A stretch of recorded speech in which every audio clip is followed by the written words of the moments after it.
Welcome to Calcutta Debating Circle's channel of clarity.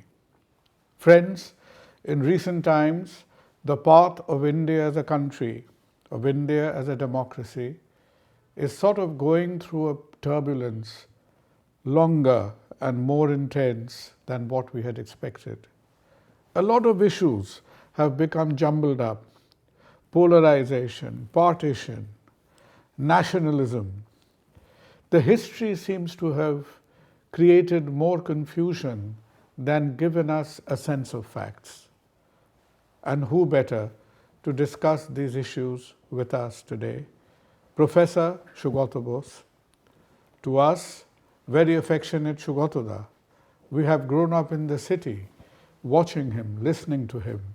The Gardner Professor of History, Harvard University, and till recently a member of the Parliament. Sugata,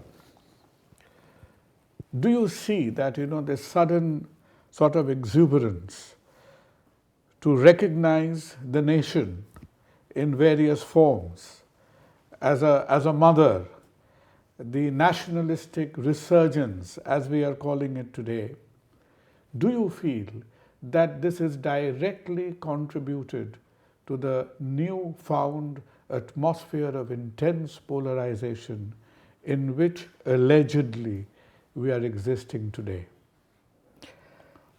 Yes, but it is not a nationalistic resurgence in my view. If we are thinking of anti-colonial nationalism of the late 19th and early 20th centuries as the original phenomenon. Nationalism is a Janus-faced phenomenon. It has a liberating aspect and it can have a very oppressive aspect. Our greatest freedom fighters always advocated a form of nationalism that instilled a spirit of service among our people to fellow beings and also inspired the creative faculties among our people. This is what Subhash Chandra Bose always said, and he was opposed to that brand of nationalism which he found to be narrow, selfish and arrogant. The nationalistic resurgence that you were referring to is really something very different from what the great freedom fighters had thought of. We are in great danger today of becoming unthinking worshippers of state power. That really has nothing to do with love of one's country, the sort that had been preached both by Rabindranath Tagore and Mahatma Gandhi.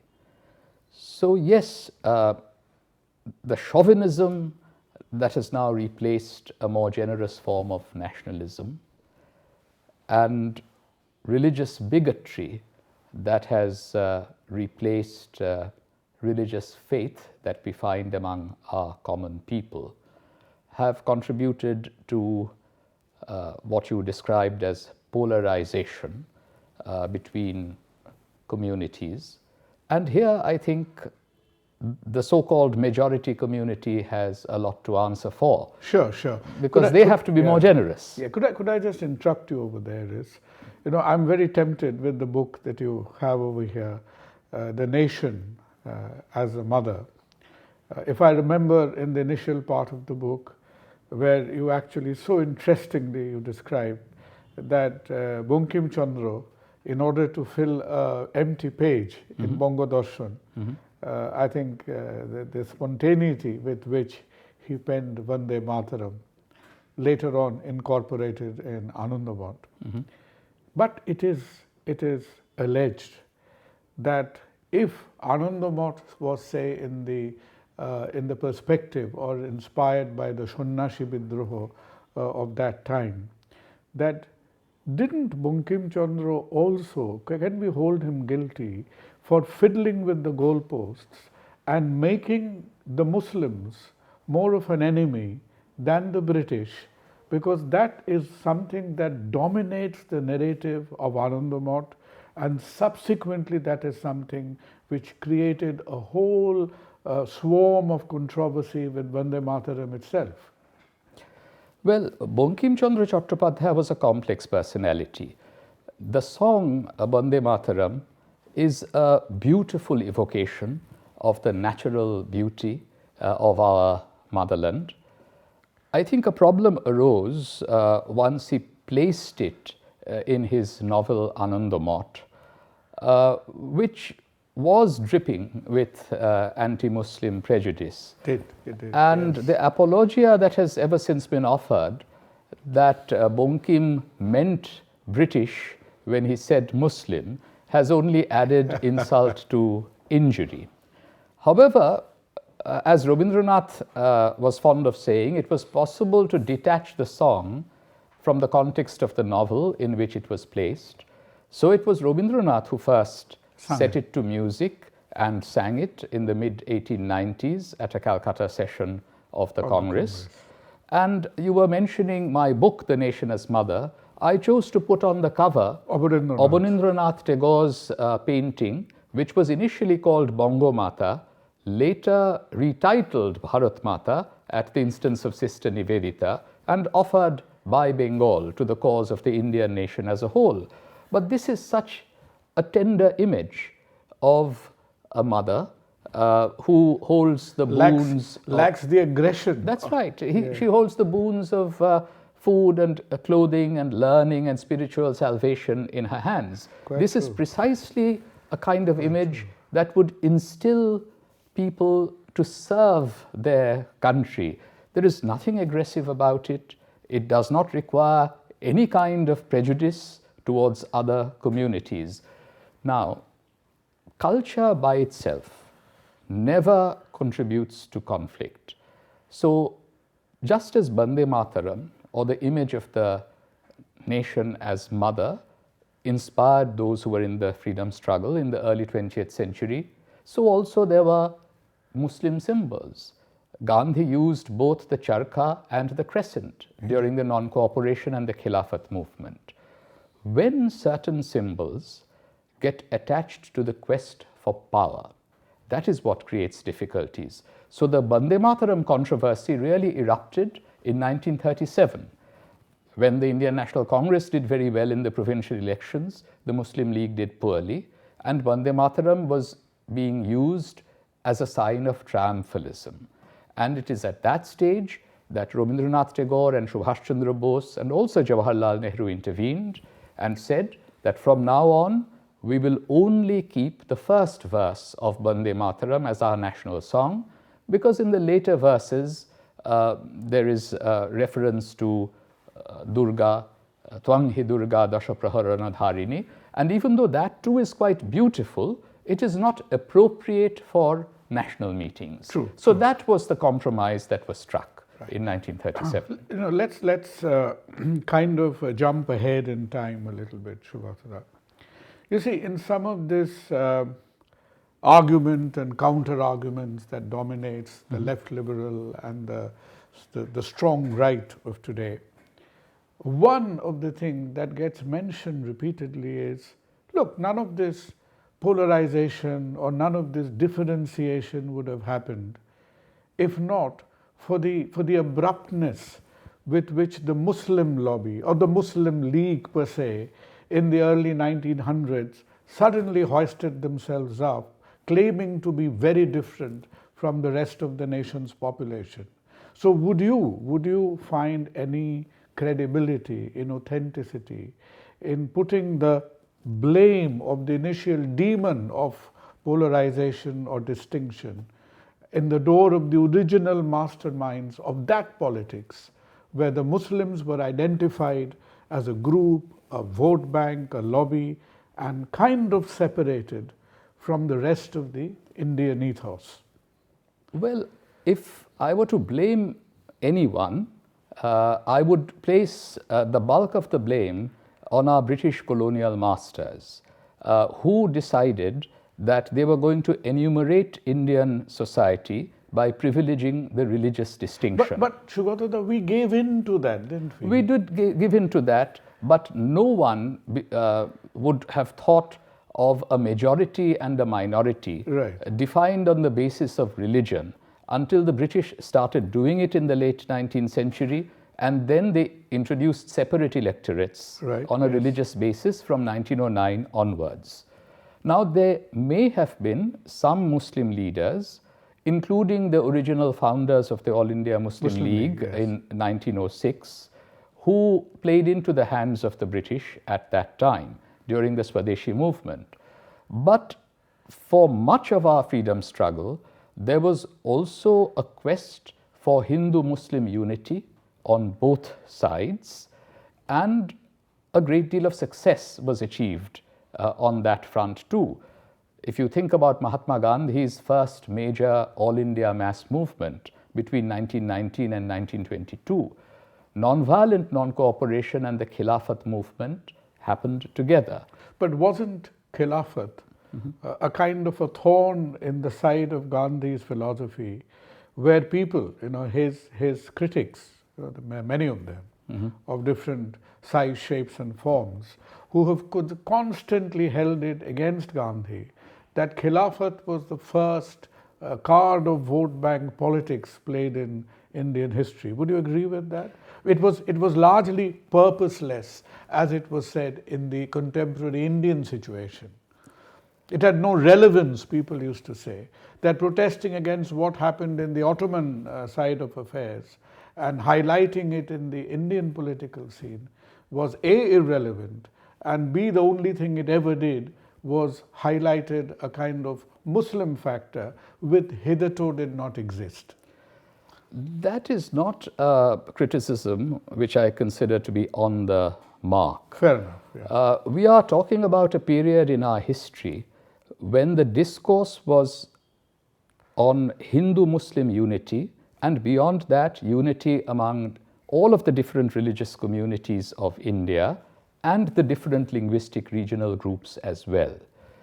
Secularism had not really fully entered our political discourse at that time. Also, the conception of nationalism that we had in the early 20th century was not entirely territorially bound. Since the British Empire was worldwide, it was also possible to begin to draw on extraterritorial anti-colonial sentiment. And Mahatma Gandhi justified why he took up the Khilafat cause. In response to a question posed by C.F. Andrews, he wrote about it in his journal Young India, and he made it absolutely clear that what is referred to as pan-Islamism had nothing anti-Hindu about it. And he basically suggested that both for me and for my Muslim comrades, the Ali brothers, Muhammad Ali and Shaukat Ali, religion and honor are our motive. And he was able to fully justify bringing in the Muslim issue, which was extraterritorial. And how can we forget that it was not just Mahatma Gandhi, but at the height of the non-cooperation movement, Swami Shraddhanand went inside the Jama Masjid of Delhi and spoke from the pulpit on Friday, preaching Hindu-Muslim unity. So we must make a distinction between religion as faith of both Hindus and Muslims, which may have inspired our freedom struggle, from religion as identity, which differentiates between people of different religious faiths. Also, we have to understand that once the British decided that the Hindus were a majority and the Muslims were a minority, there were Muslims who felt that minority rights needed to be safeguarded. And it was only when some of them felt that calling for safeguards for minorities was not going to achieve what they wanted. They said, for the first time as late as 1940, at the annual session of the Muslim League in Lahore, that we are not just a minority, we are a nation. Because as Muhammad Ali Jinnah put it, the word nationalism has become a conjurer's trick in politics. So as a minority, you can only beg for certain safeguards. But if you claim to be a nation, because nationalism was now seen to be good, while communalism was said to be inferior, if you claim to be a nation, you could ask for equitable power sharing arrangements. Want a quick response from you, Sugata, that Gandhi left, no stones unturned in trying to be present across both sides of the barrier between the Hindus and the Muslims. Do you think he was successful? Was he actually visualized by the Muslims as being someone who sincerely understood the causes of the Muslim or the minority? First question. And the second question is that many of us regret or lament that with the passing away of C.R. Das initially and Netaji later on, that there were really no one of adequate personality or presence who could claim to have a Muslim allegiance, the faith, the trust of the Muslim community. That Gandhi perhaps felt for the Muslims, but the Muslims never felt for Gandhi in that way. Was that a problem?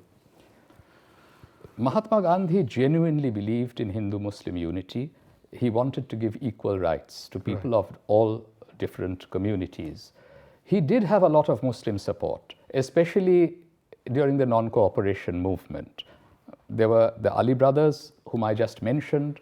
There was Maulana Azad, for example, and many others. But it is true that Gandhi was not able to attract the Muslim masses in as large numbers as he had in the early 1920s, when he launched the civil disobedience movement in the early 1930s and the Quit India movement in 1942. And that is because within the Indian National Congress, there was also a politics of Hindu majoritarianism, particularly in northern India, in UP, which Gandhi was not able to control or restrain. There was one exception, of course. In the northwest frontier province, there was a frontier Gandhi in the form of Khan Abdul Ghaffar Khan. So there was very large Muslim support for Gandhian civil disobedience.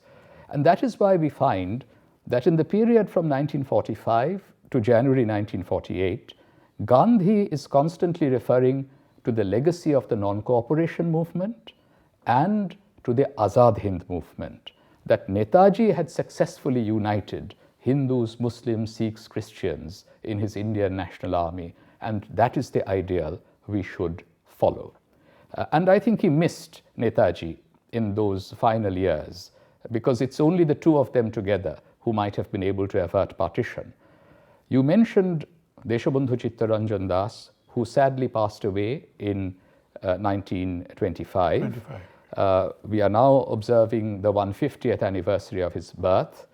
He was a leader who commanded the allegiance of Hindus and Muslims alike. And Subhash Chandra Bose followed that ideal. And in fact, Subhash Chandra Bose wrote in his famous essay on Deshabandhu, written in Mandalay jail in February 1926, that among the Hindu leaders of India, Islam could not have had a better or bigger friend than Deshabandhu. He was a Hindu, Deshabandhu. He could lay down his life for his religion, but he did not have any dogmatism. And that is what enabled him to love Islam and get the support of the Muslims. So in Bengal, there was this very broad stream of generous nationalism represented by Deshabandhu Chittaranjan Das and later on by Sharat Chandra Bose and of course Netaji Subhash Chandra Bose. Deshabandhu's death was a loss. The long periods when both Sharat Chandra Bose and Subhash Chandra Bose were in jail or in exile were moments when the politics of Hindu majoritarianism began to take the field. But whenever they were out of prison, they were able to reassemble Hindu-Muslim unity. And Netaji finally did so in a spectacular way in the Azad Hind Fauj.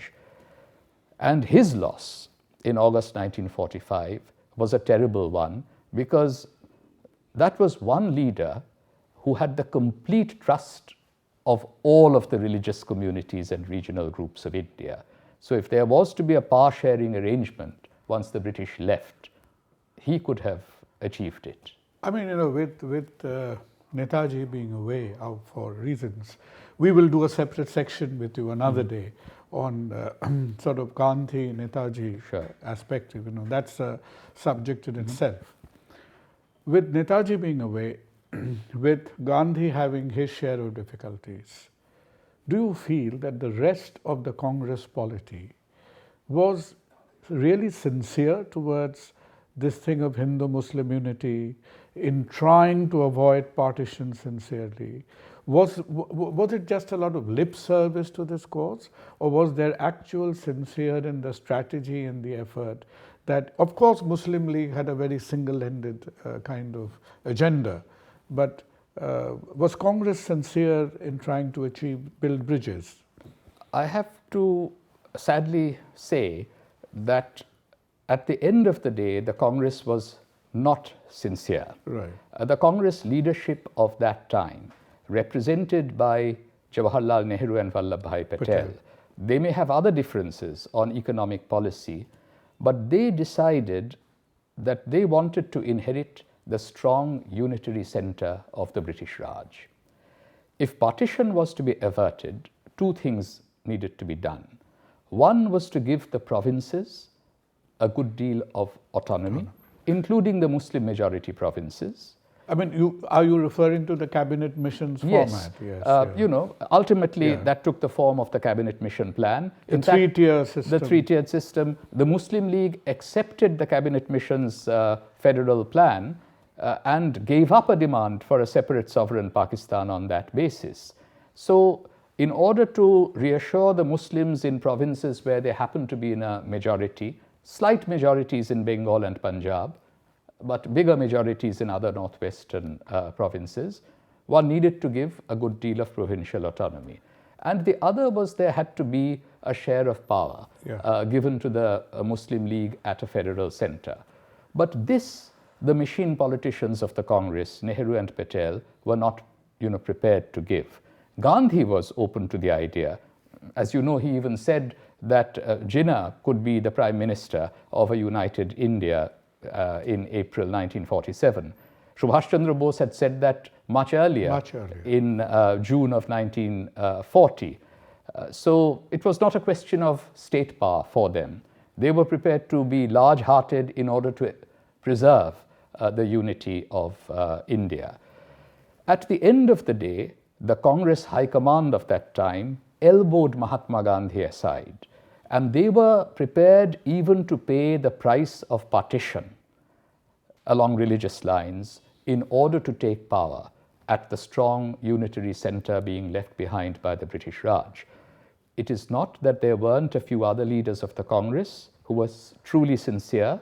So when the partition plan was presented and Gandhi was upset that Nehru and Patel had not consulted him, there were only three other major leaders who supported him at the Congress meetings of the Working Committee and the AICC. These were Khan Abdul Ghaffar Khan, Jayaprakash Narayan, and Ram Manohar Lohia. But they were in a minority at that time.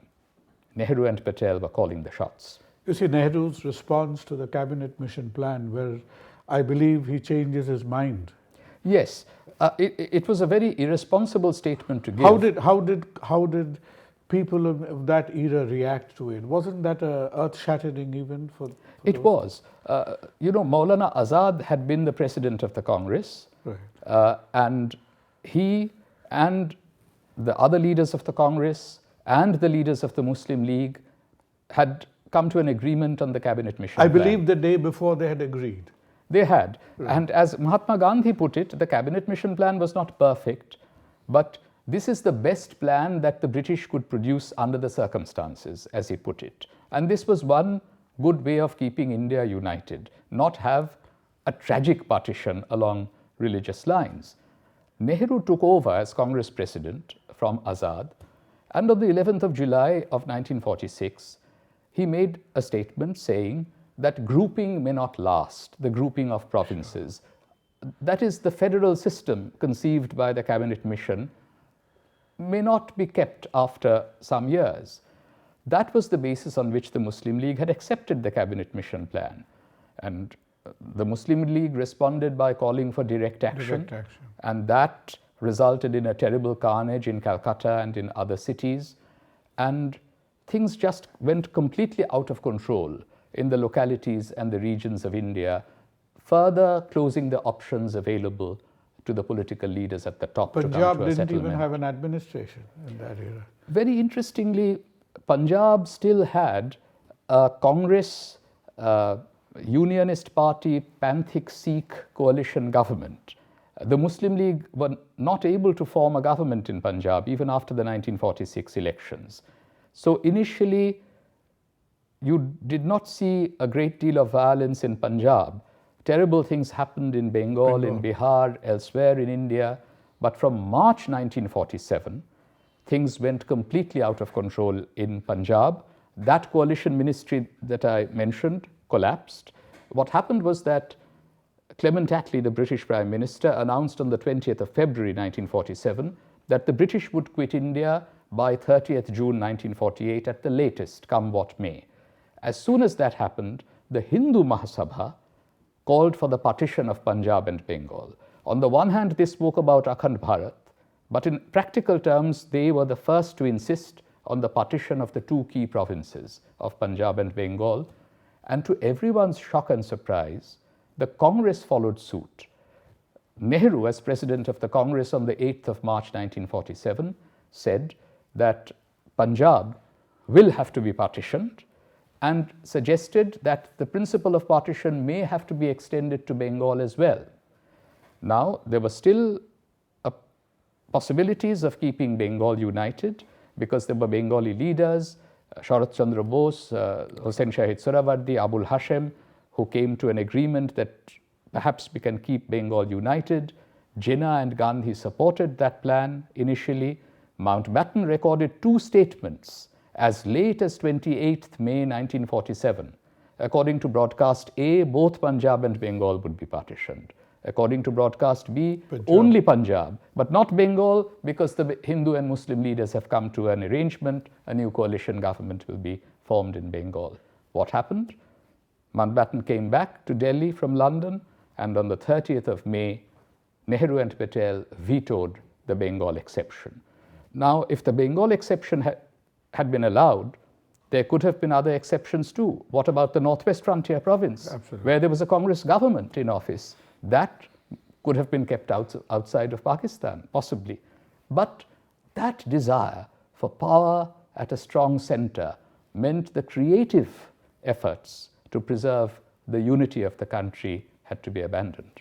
Yeah, I mean, the urge for power in the center was really a kind of overpowering the unification agenda at that time. And this, I'll just add, went against the most enlightened political thought of all our major figures from the late 19th century through the early 20th century. They had all dreamt of a federal India. You know, as Bipin Pal used to say, Indian unity can only truly be of a federal type. We are such a diverse country. You know, you cannot force a centralized despotism. Tagore used to say the same thing. Where there is genuine difference, it is only by restraining that difference in its proper place and then rising above them that you can achieve unity. You just cannot achieve unity by issuing legal fiats that everybody is one. That was what Tagore said in his famous essay, Bharatvarsha. He did. Sugata, how would you react to the observation? You know, we are celebrating, if you may use the word, 150 years of Gandhi.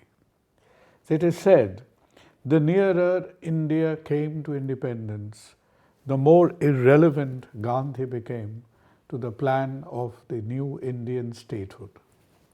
How would you react to it? Gandhi himself understood what was happening. As he put it. Did he? I mean, oh yes, he used to say, all my yes men have now become my no men.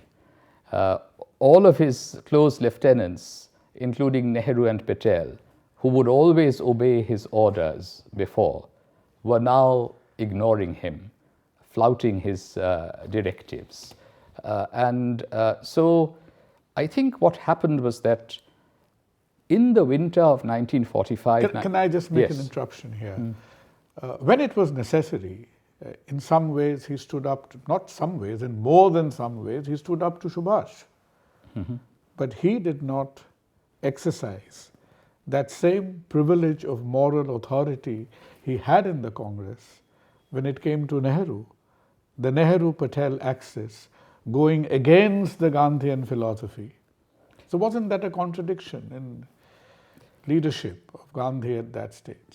Mahatma Gandhi was needed as long India required Required him. another all India mass movement to try and force the British out of Right. the country.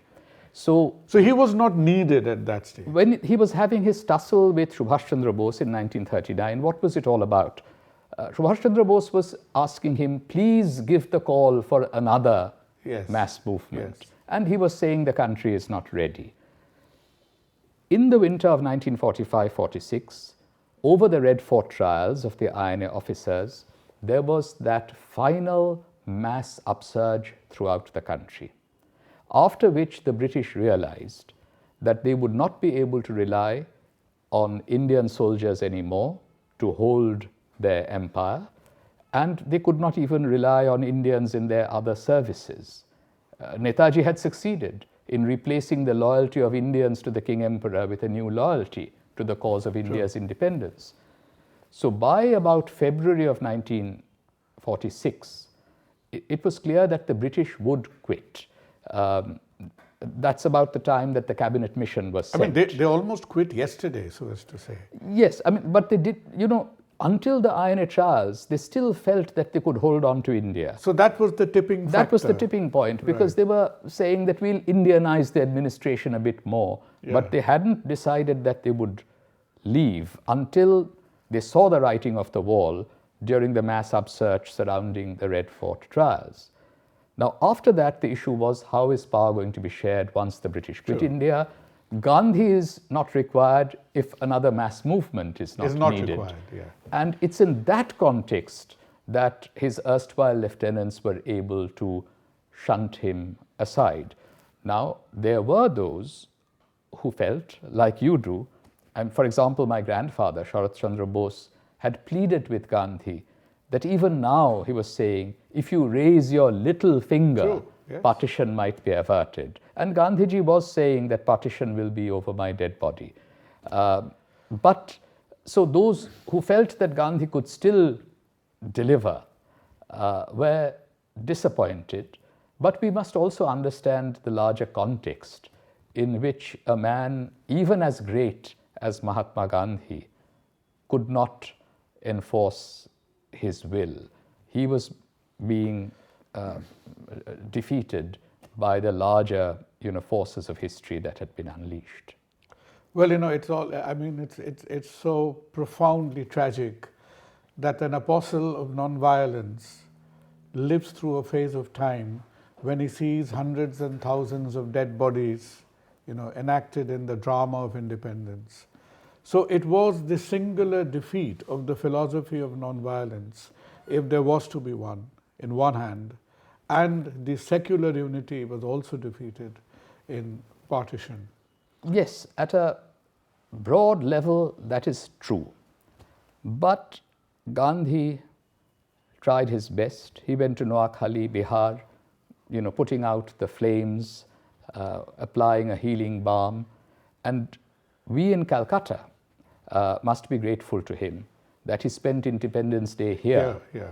And that ensured there was no violence in the city of Calcutta on Independence Day. At a time when Punjab erupted in violence, Gandhi, by fasting and praying, was able to ensure that Hindus and Muslims showed some modicum of humanity towards each other. And in the last few months of his life, he tried his very best to protect vulnerable minorities. As he put it at the first AICC session of post-independence India, no Muslim in the Indian Union should feel his life unsafe. And then came his final fast in January of 1948 to protect the minorities both in India and in Pakistan, and also to see whether some degree of normality could be restored to the relations between the two new dominions, India and Pakistan. Sugata, that there is so much to discuss when we get a chance to talk to you. We just want to end by, I think, something you wrote about pretty recently. We've had the Indian Constitution being held up in these protests, as you correctly say, when quoting Gandhi, the right of the minorities have to be protected. The preamble being recited from Jama Masjid to Shaheen Bagh, from wherever. Is the Indian Constitution a modern enough and empowered enough document to resist the changes, and can the Constitution in itself ensure the protection that people are looking for today? The preamble of the Constitution is very uplifting, so I can understand why there are people reciting that opening but that is not the crux of the Constitution. But I think our younger generation should understand that about half of the clauses of the Constitution were taken lock, stock and barrel from the Government of India Act of 1935. Constitutional reform that had been enacted by the British to hold on to power at the center in the circumstances of a rising anti-colonial nationalist movement. There are many wonderful things in our Constitution. The decision to have universal adult franchise in a country which the British were leaving with a 12% literacy rate. Ambedkar had forceful things to say about minority protection. We gave adequate representation to the scheduled castes and scheduled tribes. There were good discussions on constitutional morality. But the Constitution failed us on the questions of federalism and emergency provisions. And there we have forgotten the true heroes of the Constitution.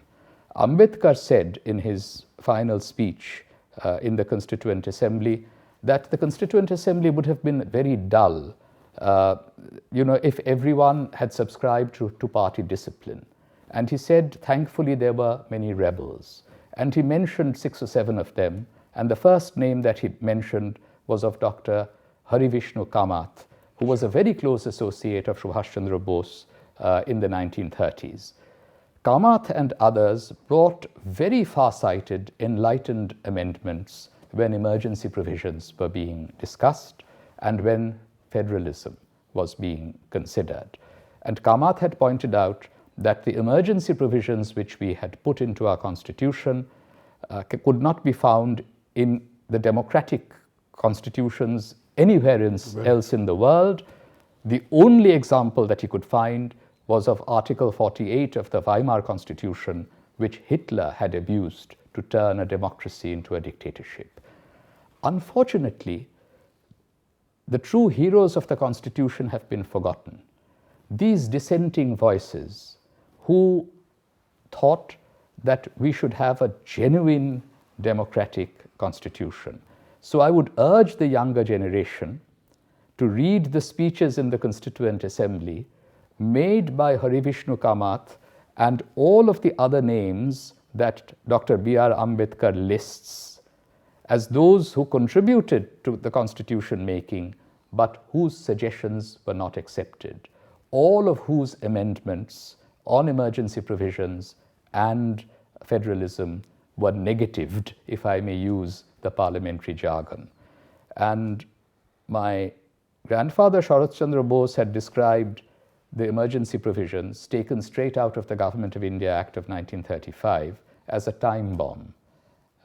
And in some ways he was proved right. That is what had happened during the emergency. But there's also so much on our statute books that can support an undeclared emergency, Sure. which many people are now fearing has taken over in our country. So yes, let us be aware that the spirit of the Constitution can in fact be violated by political forces with a brute parliamentary majority by using precisely certain clauses of that same Constitution. I say this because our children, young men and women, are out in the streets trying to protect and preserve our democracy. So they must use both emotion and reason as they call upon the Constitution to their defense. But constitutionalism may not be enough under the present circumstances. There may be the need for Gandhian Satyagraha against what the Mahatma used to describe as lawless laws. Sugata, I wish we could continue, and I'm sure we will, given another time. And your words, the facts, the perspective that you've given us has definitely, I've given myself and those of us who have watched it along with you a lot of facts, a lot of clarity, because Indian history, whatever it may be, is not simple. Thank you very much. Indebted to you for your time, and thank you, viewers, for sitting through us this evening. Thank you.